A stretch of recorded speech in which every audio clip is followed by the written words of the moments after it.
Hey there, you're listening to Scale to Sell, the business owner's podcast to grow and exit your business, where we share with entrepreneurs like you the tactical and practical things you can do so you can win at work and life.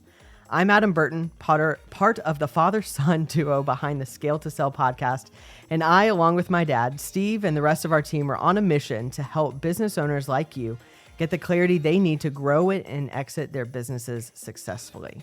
Now, before we get into the episode, I wanted to let you know about the weekly Business Builder Thursday guide that we send out to our community of entrepreneurs. We include even more tactical and practical things that you can do in your business beyond what we cover here on the podcast. Plus, it'll keep you up to date when new episodes hit, give you some behind-the-scenes looks at the business, and let you know when we have some exclusive masterclass trainings available for you. So go to scaletosell.com, that's scaletosell.com, or you can click the link in the show notes and sign up for the Business Builder Thursday email. You'll get your free but valuable weekly guide each Thursday morning. Again, that's scaletosell.com, or click the link in the show notes. This is episode 7, 5 reasons you need to work on your business, not just in your business, right? So, Steve, we've talked about this a lot. The problem with a lot of business owners, particularly with small to medium-sized businesses, we see they are faced with the task and the fact that they are so busy on the day-to-day operations that they miss out on the benefits of taking a step back and being able to work on their business. Isn't that something you've seen in all of your conversations and things? 100%. In many cases, people don't have strategies, teammates set up. So they are the primary salesperson. They are the main, fixer when it comes to customer situations. So it was me. It was me for many years out there working 60, 70, 80 hours a week. And I had to come to realize that I needed to step back and start working on my business, meaning delegating, bringing things into place so I can actually have a life and or the business can grow, because you can only do so many things yourself. I don't care if you're a Superman or Superwoman, there's only so many things you can do. And that by stepping out, by learning little things that we just in the tips that we give you here on the podcast or in the Thursday Wealth Builder Thursdays, the additional tips we give you there, it all matters. It all comes into focus. So take time to work on your business, and it means you got to step away a little bit. And somebody might say, Adam, that I don't have the time to do that. You 100% have to. You have to force yourself to step back and take time.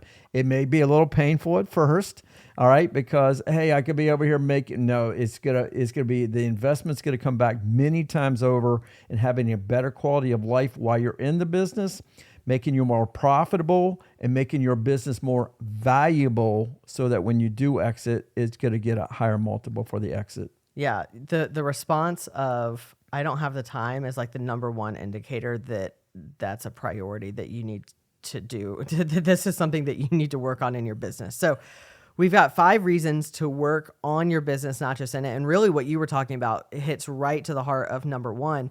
You can't do it all, right? If you're going to grow the business, it can't all be about your contributions alone.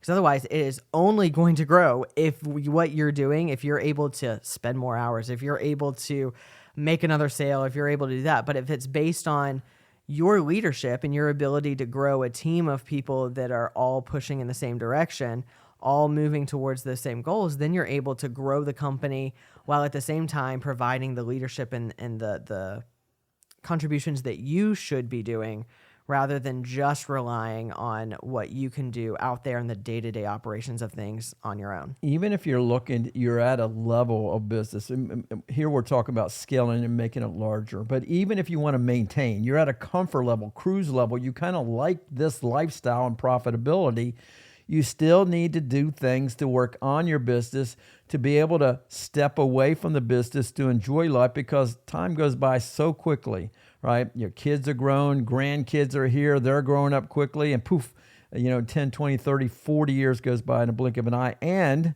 as we mention all the time, you need to have these things working on your business and have your business where it can operate. So whether it's to scale But if something happens to you, it can continue to function and keep that revenue coming in. So working on your business will help with all those. Better lifestyle now, more profitability, and or get a higher multiple when and if you exit at some point in the future. Yeah. So one of the groups that we've done a lot of coaching with, because we come from a background in the financial services space, are financial advisors or other financial professionals in the insurance industry who oftentimes are independent, right? They don't work specifically for one designated carrier. They're able to work through numbers and provide those options to their clients.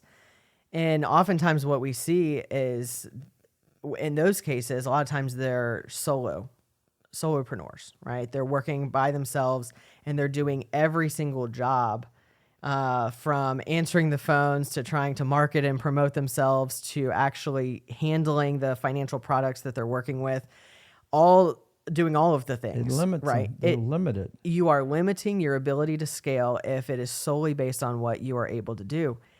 And that's the importance of delegation, right? We talk about with them income producing activities. What is an income producing activity for you? If you're the financial professional, the one with the credentials and the licensing to be able to do the specific things that are making your company money, then that needs to be your focus, right? If there's no one else in your team, you're not building a team of other people like you that have that license, you are that person. And that is what your focus needs to be. And the other aspects of the business that you can delegate need to be, because it's costing you otherwise. It's limiting your ability to grow. Absolutely. So when I first got started in the financial services business, it was me. I was making the phone calls, scheduling the appointments, doing the seminars and workshops, filling out the applications. I was doing it all. Customer service, you name it, I was doing it all. As soon as I had the opportunity, as soon as the resources afforded me, I hired a part-time assistant and split her cost with another advisor agent that was in the office. And then I hired a full-time person. Then I brought another one on. I hired somebody to do the help with the marketing. I hired somebody to do the applications. I hired somebody. So I grew the business because I didn't want to limit myself, and I delegated and rewarded. In that investment, you go, well, I could have tried to do it all myself and saved some money and paying other employees, but my revenue wouldn't have went to the levels it has been for the last 20 years. And even if you can do a job, there's a difference between your proficiency, your ability to do it, and is that the area of which you should be doing it? Right. Is that what you should be spending your time doing? Or is there something else of value that you can contribute and you should be contributing that's being limited because of the other responsibilities that, yeah, they may be very valid things that need to get done, but it doesn't necessarily have to be done by you. No doubt. In this business, in the financial services I wanted to do two things. I wanted to see clients, prospects and clients, and I wanted to be in front of, I've done talk radio for a long period of time, and now the podcast, workshops, seminars, online webinars. That's the two things that I have a little bit of skill set at, and the things that I enjoy doing. And in this case, it happened to be the main driver of my business. And so I wanted to delegate the other things. So I realized that out by watching other people that achieved success, and I just mimicked them. And I don't know why others don't do some of those same things. Yeah. We'll definitely be talking about that one when we talk about some systems, but we've got to get over that limiting belief of I have to be the one to do it. There's probably someone that's better at it. And people go sometimes, Adam, they use the excuse, well, they can't do it as well as I can. Well, you have a decision to make. You got to limit your ability to grow, or you're going to find somebody and just... And they'll walk into it. They'll step up, maybe not right away, but you'll find the right person that will probably do it way better than you can do it. I've got many of them on my team right now.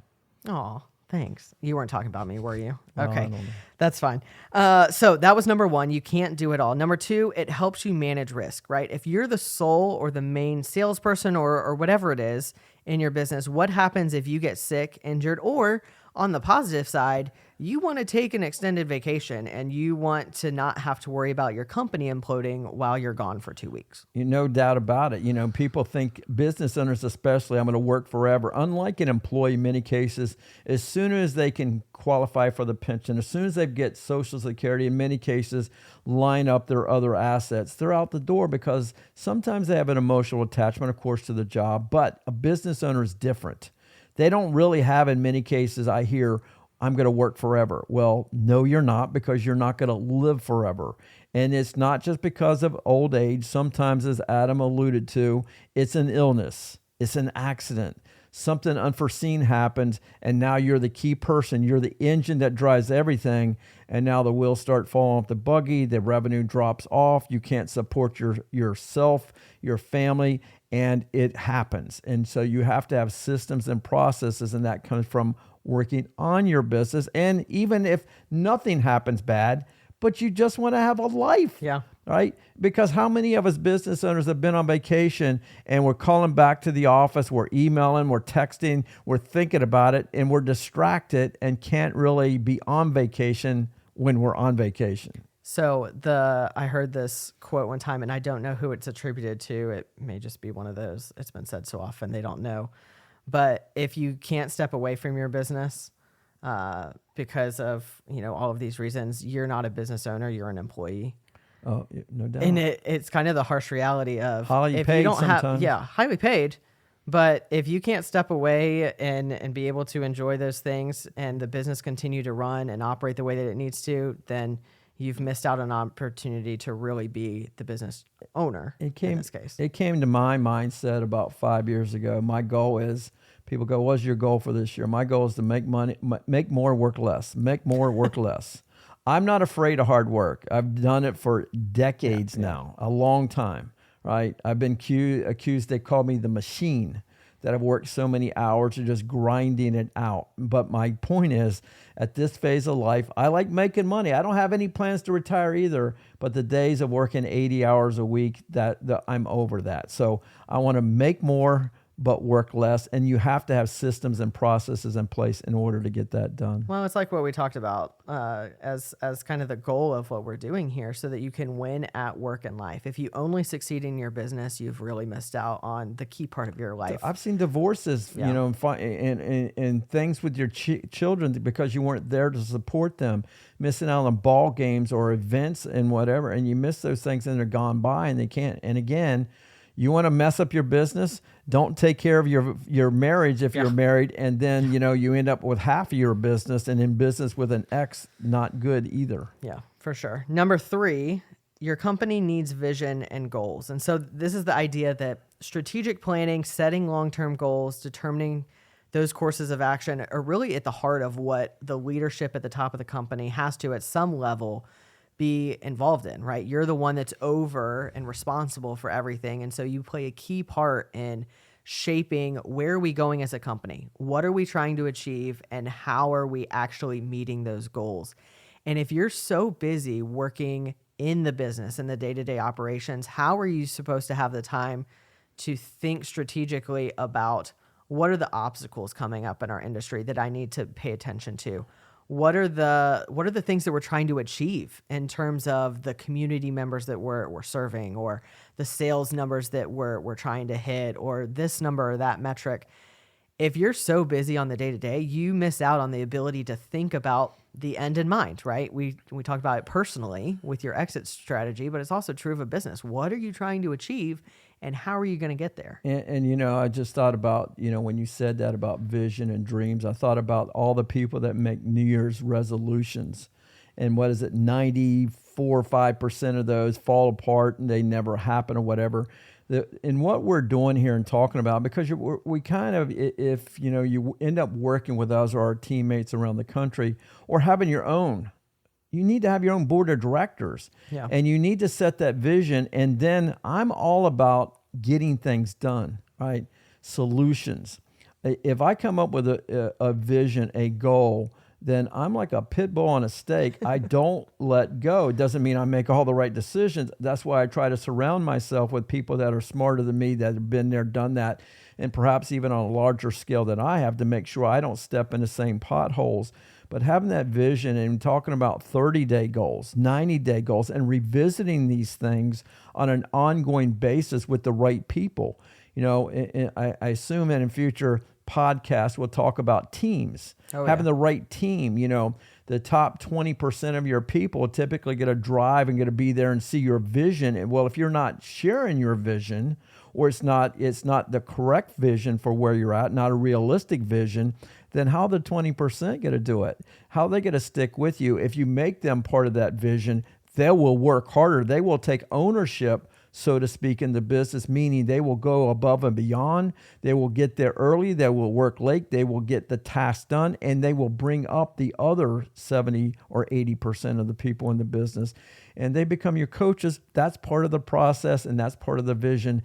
That's going to help you scale the business to the levels that you want and have that quality of life that you mentioned before, Adam. And again, you're not going to do that if you're so busy in the day-to-day that you don't even have time to think through what that is, let alone be intentional about sharing it with the team and really investing in those. Been there, done that too Yeah. many times, getting home at 10 o'clock at night, getting up at 4 or 5 o'clock in the morning. It doesn't afford you the opportunity if you're busy 12, 14, 16 hours a day.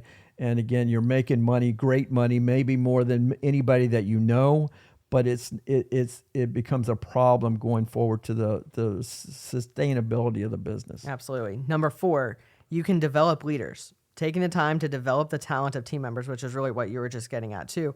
Team members, a mentorship, that's crucial if you're going to grow the business to where it needs to be. And again, if you don't have the time to meet with those key players, to really develop their talent, to coach them along, to help them grow, how are you going to have a team that is going to be able to take your business to new heights? Both within the business and outside of the business, they will have, it's not just about compensation. Key people need to be rewarded, of course, financially, because they want to have a great life. They want to see the opportunity to grow, but being that part of that team and seeing the vision, they're kind of like an entrepreneur without having any ownership in the stake at this point in time. They will go above and beyond, and they will share that, and it's contagious. It will share and spread to other people, and if not, you'll replace the ones that aren't part of that vision. And going forward, I like it when I've got some key employees in my business. I've been fortunate that I have very little turnover, okay? And the key people treat the business as though it's theirs, even though it's mine and my wife's names on the paperwork that says we own it. But I treat them like that. I compensate them, try to give them adequate time off, other perks of the business, but they have ownership, and I delegate. I try to put the right people in place with their skill sets and let them go and be there for my input. And anyway, but you'll be amazed at what it does for your business if you have that same vision and thought of team and kind of ownership of it too. And if you ever do sell the business, if you want to set it up and take care of them and have some vision there, but don't throw that out there until you're ready to make that true commitment, because it can backfire on you as well. The last one that we're going to talk about is number 5. You need margin to grow personally. And one of the phrases that I love to use is leaders are learners, right? Whether that's because you and I both like to read books, so that's one of the ways in which we learn. There's certainly a number of others. But it's hard to grow yourself if you have no margin in your life to be able to do that. And how are you supposed to grow your business if you're not learning and developing and you're able to share that knowledge? It's kind of an extension of some of the other ones, but again, focused on this idea of intentional about how you yourself are growing and how you're able to pass on that knowledge, that understanding of what's going on, what's changing in the world, and how can we adapt and change our company for the better. It's key. And if you don't have the time to do it because you're so busy with other things, you're missing out on what that opportunity is going to mean for your ability to grow your business. It's been proven that many people that are successful, even we're talking about billionaires, they're reading, they're studying. The reason I love the podcast platform so much is that, in the past you'd have to get on a plane or go somewhere for a workshop, seminar, event. Here, you can skip a week or two and go back and binge listen or watch, Yeah. the podcast here, and you can learn and pick up. And sometimes it's like going to a conference. I've been to conferences all over the world. In some cases, you go there with dread in mind. You had to travel. You went out of a sense of obligation or whatever it might have been, and you picked up one little nugget, and it was valuable to you, and you didn't stop learning from that nugget. You built off of that, and some of those nuggets from decades ago still carry with me today. But you do have to work on your business, and I believe you got to work on your personal too, again, because if your relationships are not damaged or are damaged, you need to make sure that you're spending the right time and gleaning information from whatever resources that you're trying to improve in that area of your life. In this case, primarily the business. To assume that you know everything that you need to grow your, I know you would love to think that. To assume that you know everything that you need to is short-sighted, right? There's an opportunity to grow, and even if it's in small ways, right? Like listening to a podcast or doing some other things. But again, having that margin to be able to do it is pretty crucial. So I want us to just ask these questions as our key takeaways for the day, to think about your relationship with the business, right? If I'm not there for an extended period of time, would the company keep growing or would it fall apart? Right? That's a key indication of this whole on the business or in the business. And with your largest asset, as we've said before, for most of you, the business is your largest asset to make sure. It's an insurance. Yeah. Having these things in place is assurance that business and your largest asset, your income, is not going to fall apart. Do I have the time to think strategically about our company, what we're trying to accomplish, and the goals that will help us reach it? Do I have the bandwidth to grow personally and to develop the talent of the team? And the last one, can I manage risk and measure the effectiveness of our pursuits by tracking those metrics? If you're so busy in the day-to-day, you're missing out on these opportunities, and you're missing out on what it's going to mean, not only for you personally, not only for you for the business, but what it's going to mean for your team and really what you're doing through your company for the community. Like, you're missing out on all of these things if you're focused on, I have to do it all. I'm not going to focus on developing the team and growing them. You're really missing out on an opportunity. So I hope you'll take the time to think through, how can you work on your business, not just in it? If you liked this episode and want to hear more from Scale to Sell, please follow the show on your favorite podcast platform of choice. As a new and growing podcast, we'd love it so much if you would rate and review the podcast. It's incredibly helpful so that more entrepreneurs like yourself can find our content and join our growing community. Again, if you haven't signed up for the Business Builder Thursday email, make sure that you go to scale2sell.com or click the link in the show notes below to get that. We'll see you next time on the Scale to Sell podcast.